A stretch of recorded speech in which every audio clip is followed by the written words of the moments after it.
election had no impact at all on the results of the presidential election. Vice President Mike Pence just made that claim a few days ago. Take a listen. Well, the first thing that we all agree on is that irrespective of efforts that were made in 2016 by foreign powers, it is the universal conclusion of our intelligence communities that none of those efforts had any effect on the outcome of the 2016 election. This is the accepted view. And it's not just Vice President Pence. The CIA director, Mike Pompeo, also issued a similar comment back in October. The intelligence community's assessment is that the Russian meddling that took place did not affect the outcome of the election. So is this true?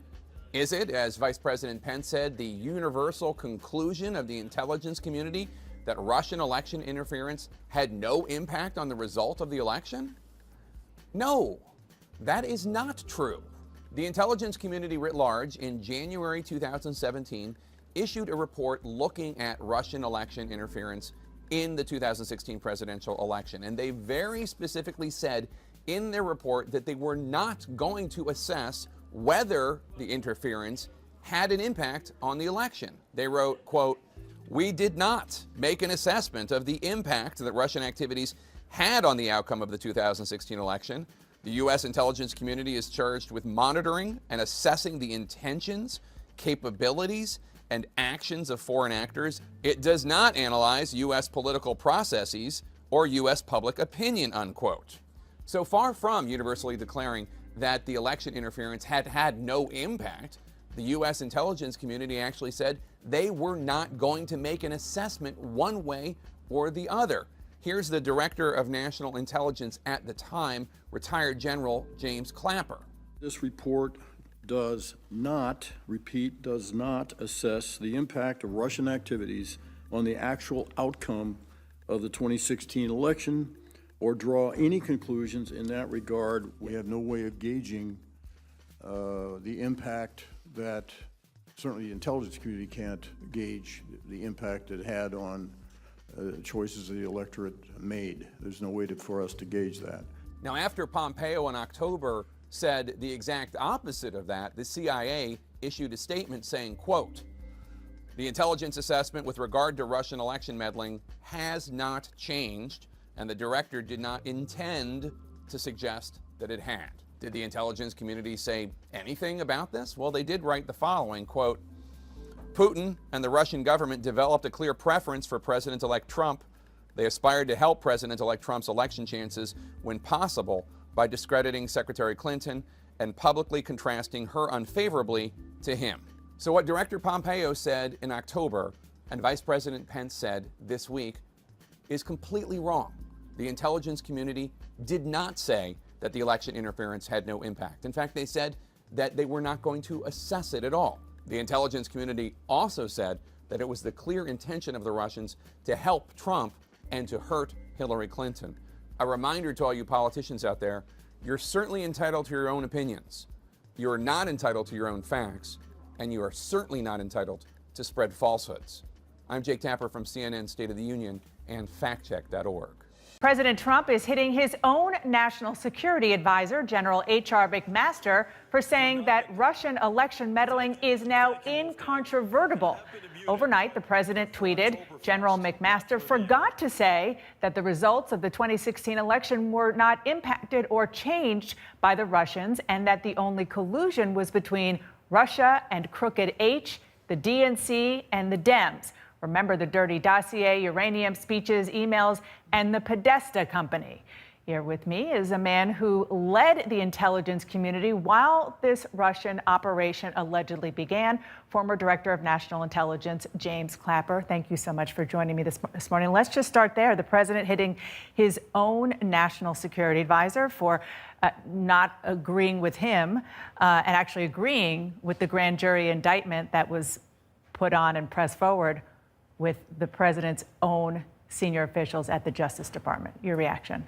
Well, first of all, the art form here and ignoring what else H.R. McMaster said And above all this rhetoric here, again, we're losing sight of what is it we're going to do about the threat posed by the Russians. He never talks about that. It's all about himself, collusion or not. And the indictment, as was the Deputy Attorney General's statement, was very precisely and carefully worded, that the indictment itself reflected no collusion, in the same way that it acknowledged that the members of the Trump campaign were unwitting participants in this. This is not to say there weren't. And I do think there are other shoes to drop here besides this indictment, which, by the way, I think did serve to validate with a higher evidentiary bar the intelligence community assessment that was rendered in January of 2017. Other shoes to drop Well, for example, not addressed here is potential involvement of the Russian government, which we certainly saw through intelligence channels that the government was masterminding this. I think another thing that we haven't seen much of is financial entanglements between the Trump organization before the election and then during it. Are you confident there are financial entanglements that Well, are I don't know. problematic? I'm just saying that we haven't seen much on that, and I have to think that the special counsel and his team are looking at that simply by looking at the composition of who's on that team. I want to ask about something else the president did on Twitter this weekend. He went after the FBI for missing a call on their tip line last month from a person close to the Parkland shooter, expressing concern over, quote, the potential of him conducting a school shooting. The information was not reported to the appropriate FBI officials. No further investigation was conducted. The president blamed that on the FBI being too focused on the Russia investigation. He said, very sad that the FBI missed all of the many signals sent out by the Florida school shooter. This is not acceptable. They are spending too much time trying to prove Russian collusion with the Trump campaign. There is no collusion. Get back to the basics and make us all proud. Fair connection? Well, no. That's at best, I think, disingenuous, because it's two separate things here completely. I do think what this points out, Dana, is a bigger issue, at least in my mind, which is the tremendous stress and pressure that's put on sort of the rest of the safety net. And for me, this is kind of personal. My son and daughter and their spouses are educators from kindergarten through high school. My daughter is an elementary school principal, has been for 14 years. She took Sandy Hook extremely hard. Could have been her building. So we put a lot of stress, and I've seen this with her, the stress and pressure on people like that, while we ignore the elephant in the living room, which is guns. I noticed there are at least 3 committees in the Congress now want to investigate the FBI and this mistake, and I'm sure everyone in the FBI, every employee from Director Wray on down is sick about this. But it does illustrate, I think, the tremendous pressure that's put on other things while we ignore the big problem of guns, particularly assault rifles. Well, it sounds like you're not alone in saying that this morning. I want to turn back to Russia. The indictment goes into really incredible detail about the 2016 election, Russian interference, saying that the Russian operatives had begun traveling here to begin that in 2014, posing as political activists. You were the director of the National Intelligence at that time.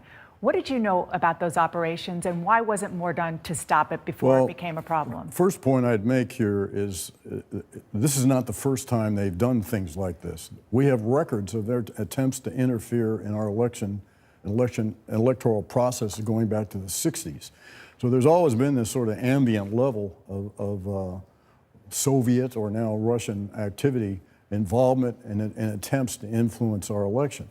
When these things start, and this is typical tradecraft, they start innocent looking and passive. And so when a cell like this starts, it's fairly innocent looking. So I personally know I wasn't aware of this activity going back to 2014. We certainly became aware of what was going on in 15 and 16, no question about it. And I think what was a big revelation to me was never before have we seen an effort like this mounted by the Russians with the multidimensional nature of it, and its aggressiveness and directness.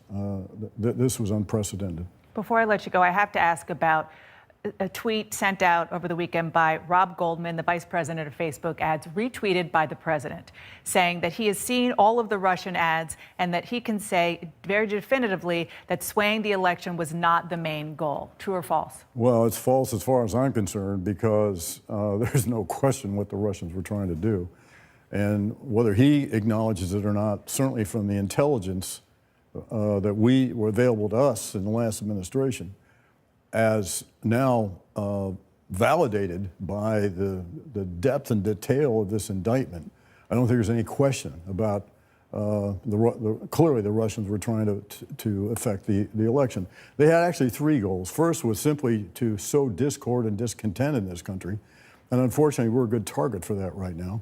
And secondly, to hurt Hillary Clinton, which starts with a strong personal animus that Putin has for the Clintons, both. Mm-hmm. And then, of course, as things evolved, to support Trump. And they did that fairly well. And they're going to continue to do it.